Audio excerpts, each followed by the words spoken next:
I am so excited for my guest today, Ron Karr. Now, Ron is as you heard in the intro, a past president of the National Speakers Association. And when he was turning over that gavel, I was in the audience, and the gift I believe the board gave to you was a guitar signed by Bruce Bruce Springsteen. Springsteen, Bruce and Springsteen. the entire E Street Band, including Clarence Clemens before he passed. Passed away. And I got goosebumps then, and I just got goosebumps now as you say that because I'm a huge Springsteen fan, and I hope you have a security system at your house. Because you even showed it to me just before we started, and that's pretty cool. And Ron, thank you for taking time out of your busy schedule to be on my podcast. Thank you for having me. Yeah. So you've written a new book, The Velocity Mindset: How Leaders Eliminate Resistance, Gain Buy-in, Achieve Better Results Faster. What was when did you decide that you were going to write this book? Because this is your second book. What was going on in your life or your thought process at the time that you said, this is what I want to write next? Well, this is actually my fifth book. When I gave up the gavel for NSA that you talked about, I had 9 surgeries right after that, mostly on my back. My back, you know how Tiger had 1 level fused? Yeah. I had 9 levels fused. So for 2 years, it was a lot of pain, a lot of being down on my back, no pun intended. And you start thinking about your life. You start thinking about all the things you successfully did. Then you think about the things you wanted to do and didn't get to it. And when I started thinking about those things, I realized it wasn't because of external factors I didn't get to them. It was because of my own fears and stories that I was telling myself. And at that time, I was 57. So, you know, the runway is getting short. So the need for speeding up things, you know, was getting more and more. And so at the same time, I brought down Chris West, who is a well-known videographer for speaker videos. And I was giving a speech at the University of Texas in Austin. So he came down to film me. And I told him, look, you know, your job is not just to give me a new video, but help me figure out the brand going forward. And the next day he told me up, he goes, I got your brand. I go, what's that? He goes, Velocity Mindset. And it hit me between the eyes, but I said, how'd you get that? He goes, women, how did I get that? That's all you talk about. And you've been talking about it for years, and you've been writing about it. And yes, because my value to my clients was how do they grow their companies and get to the next level in the safest and fastest way possible. So we started investigating the concept of velocity as a brand, you know, and then we trademarked it. But, you know, I'll do it this way, Peter. When you hear the word velocity, what's the first word that comes to your mind? Speed, fast, get there quick. Yeah, exactly. And that's what everybody thinks. But if that's all we think about velocity, then you'll probably get burnout. See, the true definition of the physics definition of velocity is speed plus direction. Now, direction is where you want to go. And the way I define it, it's the outcome. The outcome of a sales call, the outcome of a conversation, the outcome of a year, the outcome of a life, whatever it is you're working on. And I go back to all the work I've done with the CEOs, and I find that a lot of people are more task-oriented than purpose-oriented. They do so many tasks on a daily basis. They want to get it done. And at the end of the day, they're exhausted. They don't have time for anything. And they say, what did I really accomplish? And CEOs are like that too, in a sense, because they keep working in the business versus on the business, and they're not taking time to think about where they're going. So if we take that word direction and replace it with the word purpose, okay, people need to be more purpose-driven, not task-driven. So if you're purpose-driven, then you'll identify the tasks you need to take, and you'll use the right tasks to help you get there. And so many people need to figure that out, from CEOs all the way down to everybody. I mean, we're all leaders, okay? And you lead your life, you lead your family, you lead people at work or whatever. So we're all technically leaders. So I started looking at what leaders do, and the book really is a work on how you can gain velocity in your efforts by looking at how you lead your life, how you lead others. And the 3 areas that we broke the book down into was mindset, alignment, and destiny. So what is that mindset? So mindset is about Well, we define mindset. What does it mean? Mindset is where your mind is at that given time. What you're thinking about, Hmm. what you believe is possible, what you believe is not possible. So the velocity mindset simply is how do I get somewhere sooner than later, and what's involved in getting there. Okay. So in other words, do you have the purpose? Are you passionate about the purpose? Is it driving you so when you get knocked off the railroad track on the way to your future, it'll act like a magnet and bring you back up? So for me, when I think of the velocity mindset, I'm not looking at tasks. I'm looking at where does my client want to get to? Where do I want to get to? And what's the fastest way there? And when I speak to my client, I have ADD. So the good news is it serves me well because my mind goes off in 5 different directions at one time. So immediately I'm going looking for all the potential obstacles that can get in the way of where someone wants to go. And then we deal with those. Mindset is how you feel about yourself. Mindset is what you feel is possible, not possible. Mindset is what you feel you can create. So the mindset is so important because whatever your mindset is at a given time, when you go into a conversation, whatever your mindset is, that's what's going to drive your actions and it's what's going to drive your results. You said something earlier that I wrote down. Fears. Our fears tend to get into the way. Can you expound on that? Yeah. So it's fears and stories. Okay. So let me start with stories if I can first. Please. So someone says something to us or does something to us. We then internalize as to what we think was meant. We create a story. All stories are fueled with emotion. Now, if the story serves you well, i.e., a teacher said you would never amount to anything when you're a young kid, and then you use it as a chip on your shoulder, and now you excel at everything, then keep using it. It's serving you well. Now, if you use it too much, or you start sacrificing other things like your family, then you may have to modify things. But if it's a positive story with good juice and it's pushing you forward, great. It's the stories with a negative juice we have to worry about. The stories, so another person could have been told the same thing by that teacher.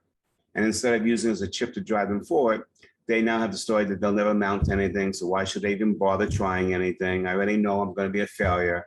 That's obviously not serving you well. Now, here's the good news. You ready, Peter? I'm ready. A story is not reality. Who can change the story? The person who wrote it. It's that simple. And when I coach CEOs, when I coach people on that, all of a sudden they feel relief because they feel a prisoner story. They go, oh my God, is that simple? Yes. You just got to know what you want that story to be and how you're going to change it. But first, you have to acknowledge that it's a story. Mm-hmm. Now, stories sometimes are made up of our fears. We know what the word fear is, something that prevents us going because we think something will happen and we don't want to have happen or whatever.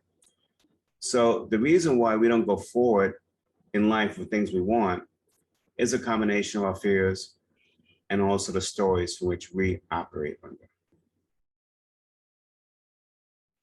Okay, there's a long pause there, and it's not because of the art of the pause that we're going to talk about, but that's just me reflecting on the stories that I have told myself over time, how I've tried to change those stories and how I've been more successful than not, but I still have some of those other stories that keep holding me back. I just have to find a new way to break the narrative. So there's a couple of things. Sometimes you can't stop certain stories from keep coming back to you. I mean, it's part of life. The question is, can you acknowledge that it's happening so that you can change it? Mm-hmm. Now, I was very vulnerable in this book. One thing I teach leaders is that vulnerability sells. So if they know that you've been in their shoes, you walk their shoes, then they're more likely to listen to you.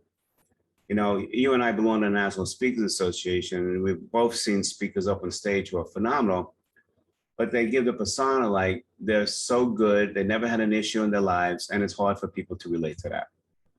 I don't believe in that. I believe in being real. I don't believe in doing therapy on an audience for my benefit, but there's a right balance where people can understand. So when I grew up in a very tough household. My father was a victim of the Holocaust. not in the German camps, but in a Russian camp, and he lost his mother. And what he went through was horrendous. Yeah. It would damage anybody. Mhm. It's been documented that people that were victims of the Holocaust tend to abuse the families, not sexually, but physically, verbally. Why? Because they're kind of damaged, so that the whole mindset is distorted. But also, they went through something so horrible that they really love their kids and they want the best, and they'll do anything to protect them. And sometimes it's like recreating a prison at home, and that's what my father did. He recreated a prison that prevented us from being natural kids, going out with friends. And if he did one thing wrong because he couldn't control his emotions, all of a sudden a pleasant moment turned into a moment where you would say things to a kid you would never say, throw a knife at them or whatever, and it was just very tough. So obviously you create stories is what that means. Right. And so I dealt with that, because I had no confidence when I got out of college.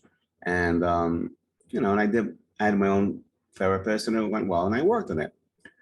But I never got rid of it completely, So someone said, go see this wisdom teacher. And I went a few years ago. And that's where I learned the concept of stories, because it was a 5-session deal. And at the last session, she said to me, look, whatever your father did to you, he did for his own reasons, which you do not know. We assume. But you in turn took it as to what you feel it meant. Maybe he didn't love you or whatever. That's what we mean by a story.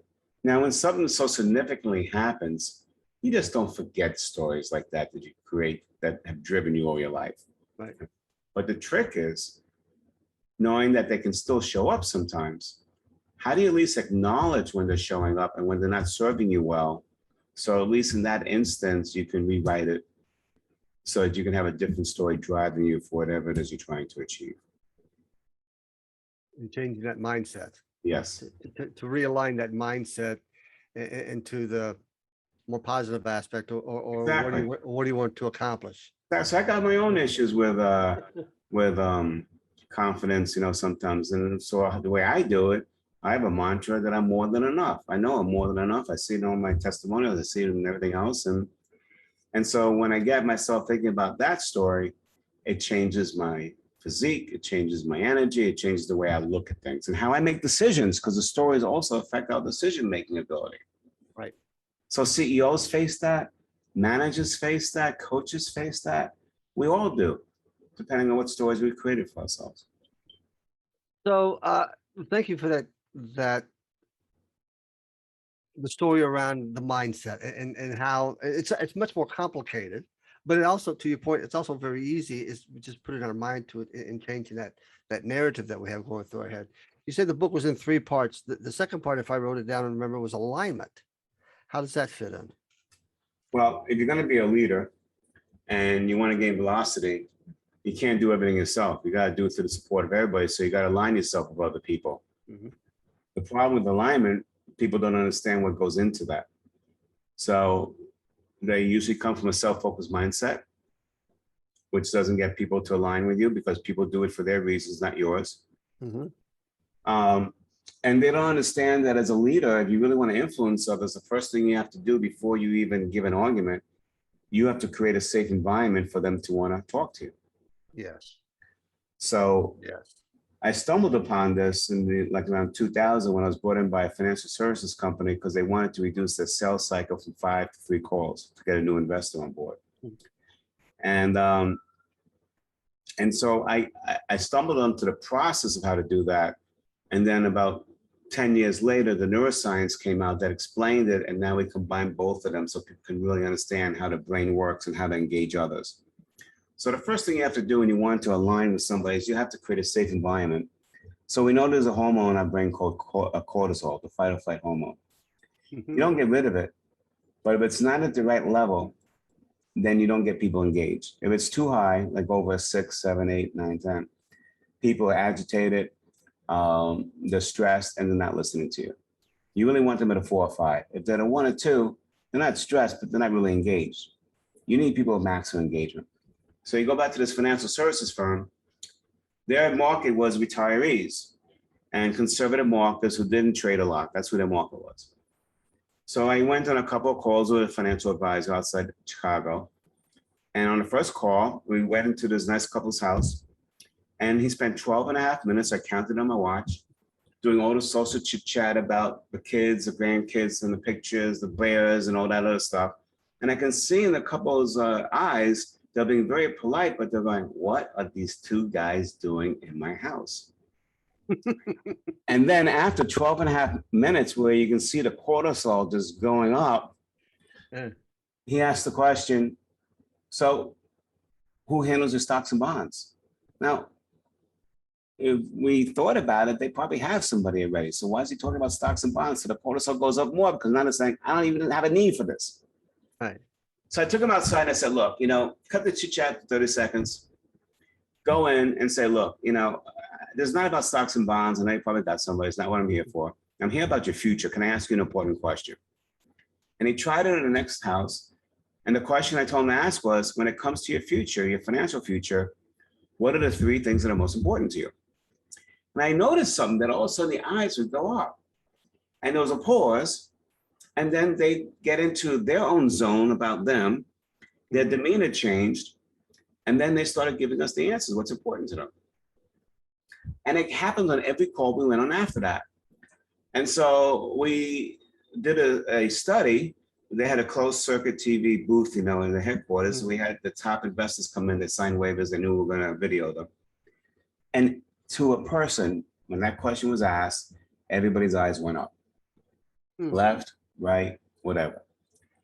And so when I wrote Lead Seller Get Out of the Way in 2009, we talked about this because where salespeople were going wrong, they would ask status-based questions. Who you're using, what are you using? Which would make the cortisol go up, because why would you make a customer educate you when there's no value to them? Right. But when you ask them where they're trying to go, an issues-based question, all of a sudden you got their attention. So what we found out is that, and I started interviewing people because I do this on stage, when we do this role play, someone will, the audience will see a change in the conversation. The first way, the way most salespeople do it, or leaders, and the second way, one of the three most important things I see a change. I'll ask the person playing the role of the customer or the employee, when that question was asked, something changed in your brain. Describe what happened. They go, yeah, I was on guard in the beginning. I didn't want to be sold to. I was like, what is the person doing here? Then all of a sudden, when it was about me and where I was trying to go, I calmed down. I started thinking about it. And I said, well, did you start trusting me more? And they said, yes. And I said, well, trust is earned. So the brain hormone for trust is oxytocin, the love and trust hormone. Now, trust is earned, so you don't get trust immediately. But still, for someone to give you even 3 answers to the question, they have to trust you a little bit. Which means a little oxytocin is released. But they won't do it if they think you're out there for yourself and not for them. And by changing that mindset for them as to where they're going, all of a sudden, without even talking about the value offer, they're saying, wow, the person's really here for me. It's about where I'm going. So yeah, I'll tell them 3 things that are important to me. And then I'll ask the person playing the customer, did you feel better about the call? They said, yeah. So you feeling good? Yeah, that's dopamine. But the dopamine only rides of oxytocin. So we figured it out. We figured out the way the hormones work. We figured out, explained what I was doing up to that point. And then Scott Halford, a PhD now in neuroscience, who's also from NSA, we're good friends. And I sat down with him and he kind of sketched out. And it's funny, he endorsed the book, but he thinks I'm the brilliant one because he's never seen anybody apply it to sales and leadership like I did. And yet he's the one to help me. So go figure. Wow. Wow. That was one hell of a story, Ron. And you're right. Let me explain how fast that works. Okay. So that company actually reduced their sales cycle from 5 to 3 calls. Think about the velocity. But I was in the headquarters working with the senior partners one day. If they had a class of advisors who were in the field for 4 to 7 years, and they said, can you do an hour for the class? So I did it one day at 5:30, after they were done. And we're all staying in the same hotel. And so that night, one of them called me up at 11, goes, I'm sorry to wake you up, but I got to talk to you. I go, what's wrong? He goes, I tried what you said on the phone. I had 2 widows. Both had 100,000. One I'm working for 6 months, one for 4 months, and I couldn't get them to budge. And I said, "What'd you do?" So I called them both up and I said, "I was remiss. All I did was talk to you about stocks and bonds. And I never asked you the most important question I should have. Can I please ask you that question?" And they said yes. And he asked the question, "Well, in the future, what are the 3 things you want your money to provide for you?" One widow committed the funds in that phone call. The other widow gave him another appointment. That's how instantaneous the results can be. That's now I'm gonna go back and look at all the stuff that I do, and now I'm gonna look at through your lens. Because if it, wow, and I've done some research on the brain in one of my previous books, but never to the degree that what you just laid out. That is remarkable. And it was something you knew about, but you actually watched the person's physical movement with the eyes going up and around, and seeing that they became more relaxed. Yeah, so And just be begin. yourself. Be yourself for a second, okay? Don't do anything. I just want you to be natural, okay? Okay. I'm going to do 2 calls with you, okay? Okay. Let's suppose that, well, I'm a speaker like you are. Let's suppose you have a meeting coming up, okay? Yeah. Hey, Peter, how you doing? I'm doing great. How are you doing? Good. Hey, I see you got a meeting coming up, and I'm a keynote speaker, and I've spoken in front of 50 audiences a year for the last 30 years, and I can really come in and energize that meeting. And I would love to talk to you about what I can bring to your meeting. Right now, the audience can't see you, but I'm going to describe what you react. Well, I'm going to describe the reaction in a second. Now let's do it again, okay? Okay. Hey, Peter, how you doing? I'm doing great. How are you, Ron? I'm doing great. Hey, I hear you got the responsibility of setting up this next conference. And it's probably got to be stressful to you because I'm sure that you want to make it a huge success. Would you mind if I asked you a question? Sure, go ahead. When you think about the success you want to achieve at this conference, what are the 3 things you want your audience walking away with? You can stop. Your lies just went up. They did? Yes. You're right. They did. Because I mean, when you asked me the 3, because I'm thinking what Yes. those 3. Wow. And you're not thinking about me. No. Now, in the first role play, you are nodding your head, your eyes stayed at me, but you are not buying anything. You're, oh my God, right? Yeah. Well, you describe, what was it like the first time for you? Yeah, he's telling me something. He's telling me all about him. Was your stress going up? Yes. And Yeah. the second time? The second time, it wasn't about you. Yeah. It was about me. Yeah. And the stress of putting a conference together. And what do I want my attendees to walk away with? And did you start trusting me because I laid that? Yeah. Wow. That's how it works. That's remarkable. Oh my God. I've got work to do after this thing is over with. After this interview is over with. So take me down the third, I think you said the third pillar or whatever is destiny. Yeah. The destiny. So it's funny because it's really should be the first thing you talk about, but we left it for the last because it's so important. We want people to end with it. The destiny is that purpose. That destiny is that direction. Remember, if you just have speed without direction or purpose, you probably will miss where you want to be in life or in a certain goal. So when you think about destiny and what we talk about in that section, we talk about the clear piece of paper exercise. So a lot of people will say, and I've had the same problem, visualize what you want. They say, well, I can't visualize. Well, allow yourself. Well, one of the reasons why they can't visualize is because what they have in their mind is what they know the world to be. Their past experiences, their biases, and everything else. And so what happens is when people visualize, they tend to visualize what they think is possible and not possible based on how they know the world to be.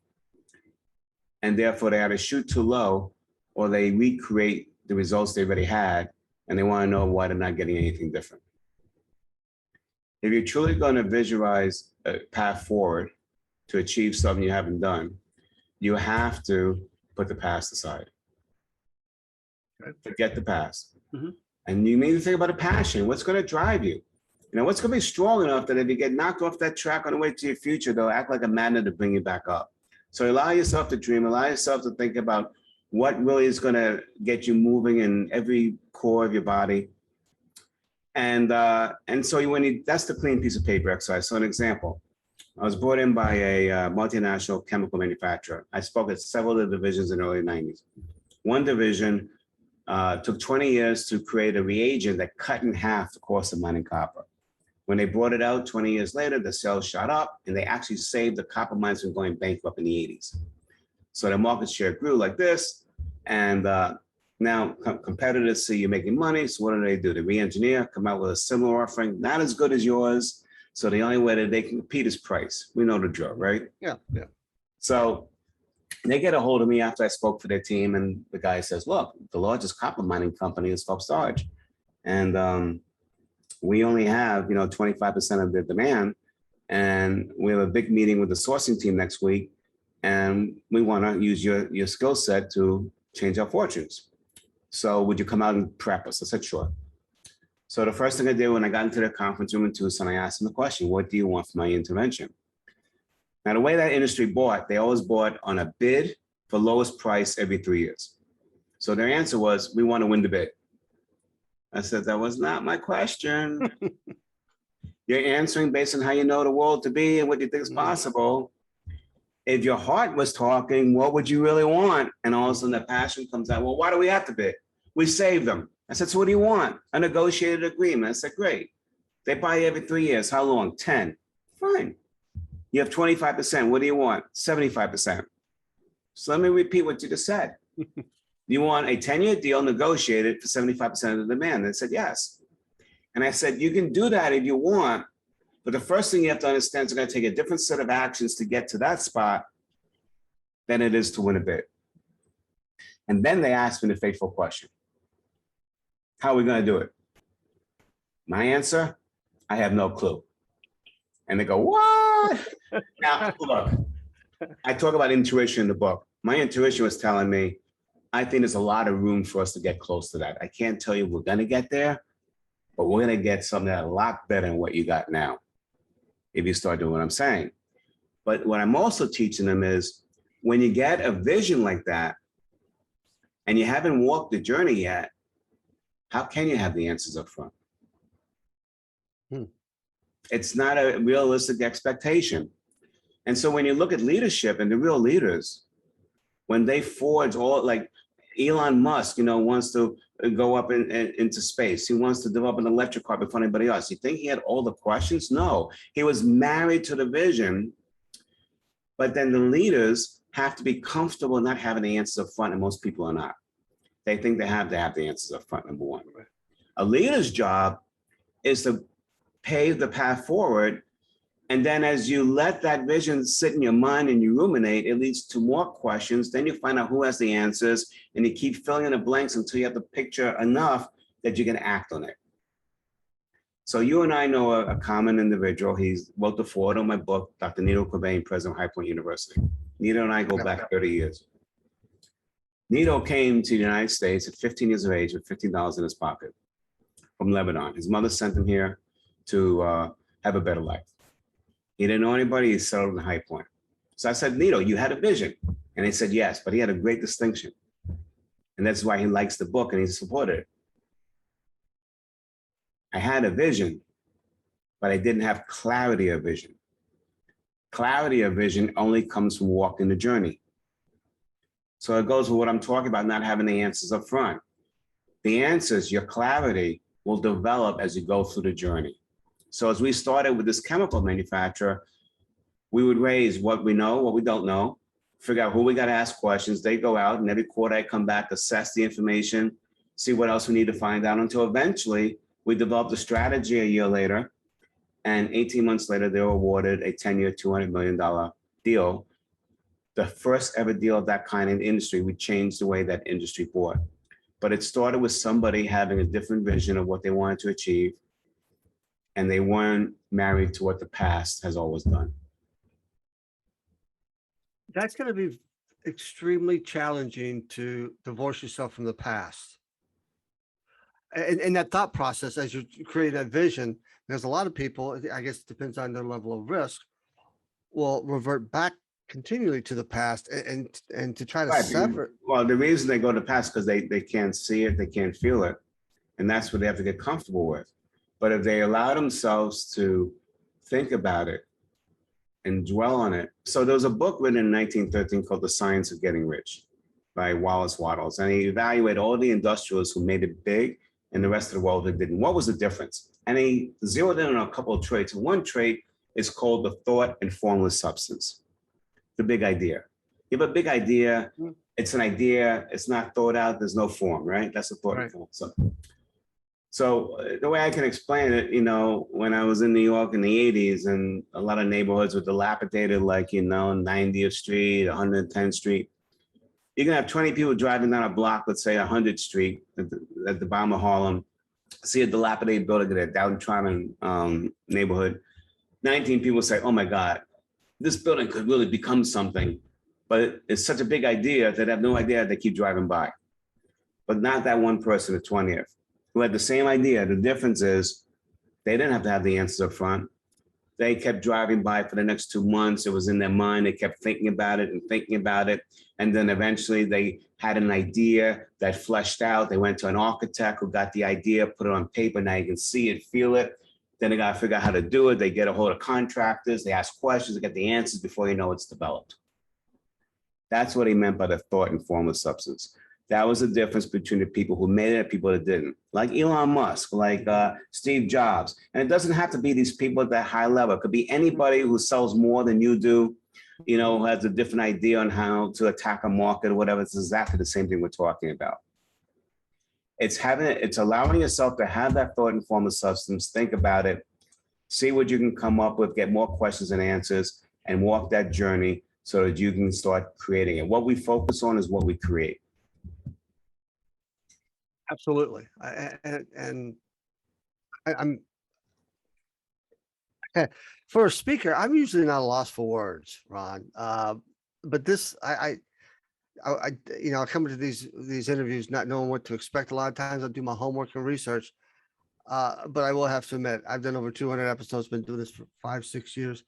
This one, I probably thought more during the interview about what my guest was saying, and it's kind of taking me a little bit off my interview game, but it's absolutely brilliant, fascinating, that I will re-listen to this episode a number of times. And I'm not done with the interview. I still have a few more questions I want to ask. And I know you got a meeting coming up in a few minutes. But I'm just the velocity of my mind being blown away is just tremendous right now. So that's great. You talk about the art of the pause. Mm-hmm. Now I think about the art of the pause on stage, Mm-hmm. and then to let the audience catch up, or that's where you're going to deliver maybe a humorous line. That pause. What is the art of the pause as relates to velocity? It's the same concept. We pause on stage. Why? Because what we want is to create an environment so the message lands. Mm-hmm. And if we say it too fast and people can't keep up, it doesn't land. So we wasted our time. We didn't get velocity and get what we want. We didn't achieve it. So I'll give you a business example. So when my first sales job was selling copiers, 1980. I was hired by Royal Business Machines. It was when they first came out, the first plain bond copier, you know, no more liquid toner that spoiled your clothes and all that. They were seducing me, 15 crisp copies a minute. I said, where's the collator?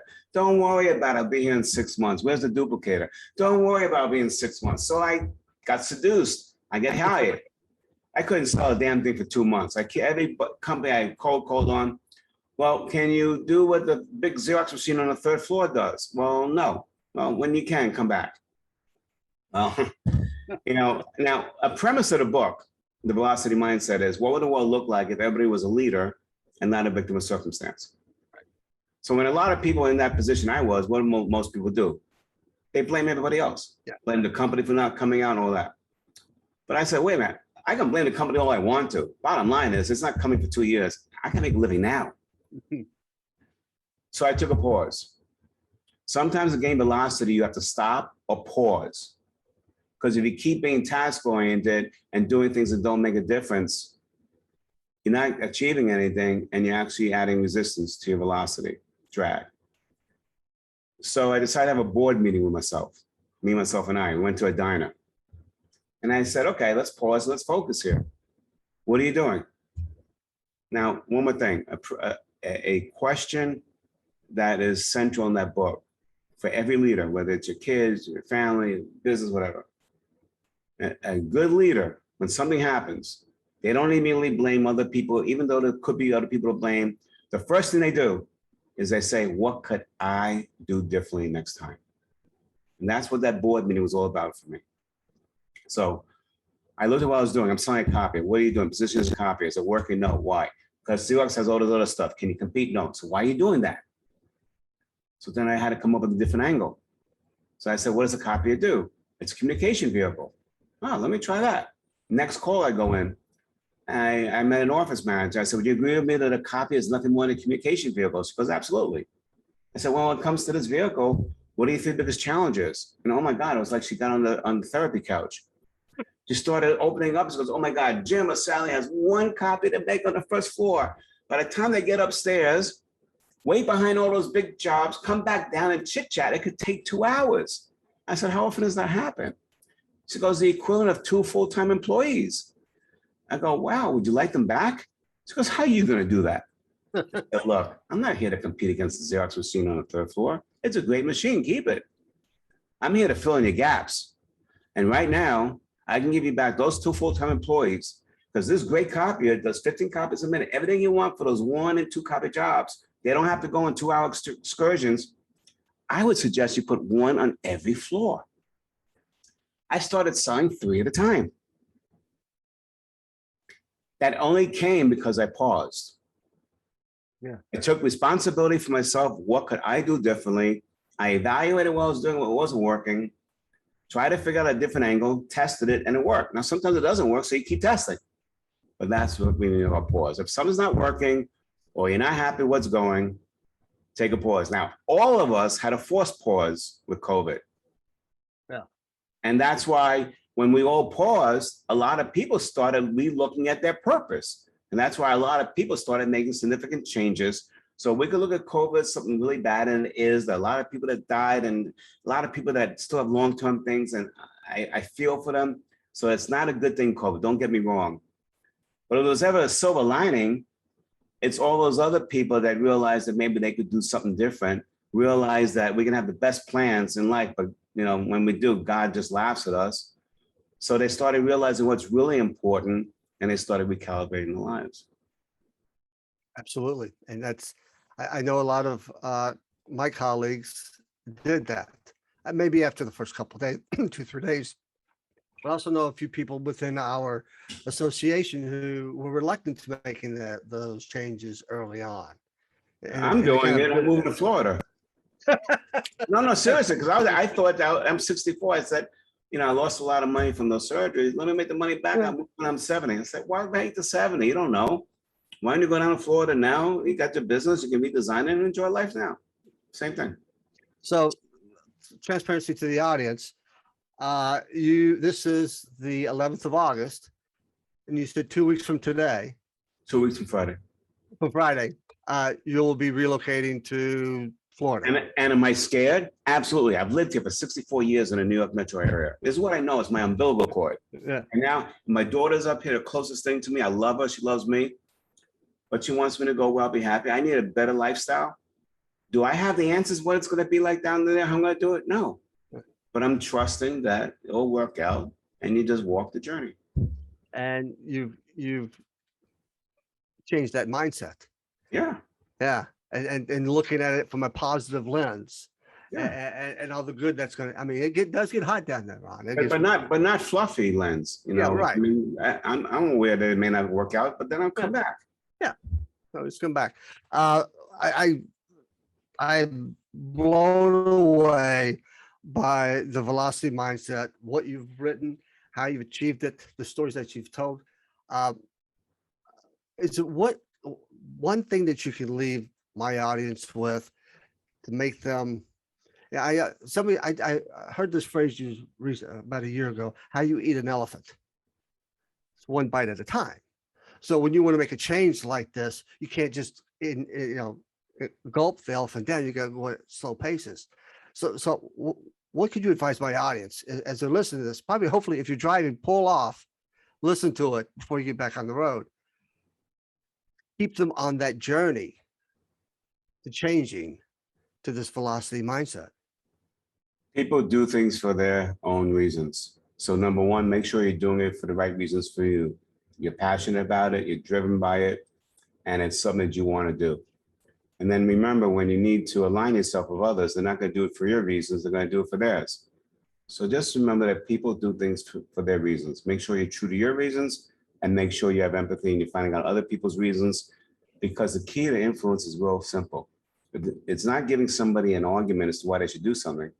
It's giving them an argument in context to what's important to them. Wow. Ron, thank you so very much. Good luck in your journey to Florida. I know our paths will cross at an NSA event. And I want to talk to you more about this. I'm actually looking forward to reading a copy of this book, get my hands on it. It's on And Amazon. I know it's on Amazon. That's what I was trying to get you. It's on Amazon. And it's an ebook form. And Audible. I did And the work. you did the work behind and read Yes. that. Oh, good for you. I did one book that way, and that's harder than people believe. No, I love it. You know why? What? Because it allows me to bring the words to life. Yeah, yeah, and it really has to. If you're going to do audio, the author should read it because they bring that extra passion there. So thank you so very much, and I look forward to our paths crossing soon. My privilege. Thank you for having me, Peter.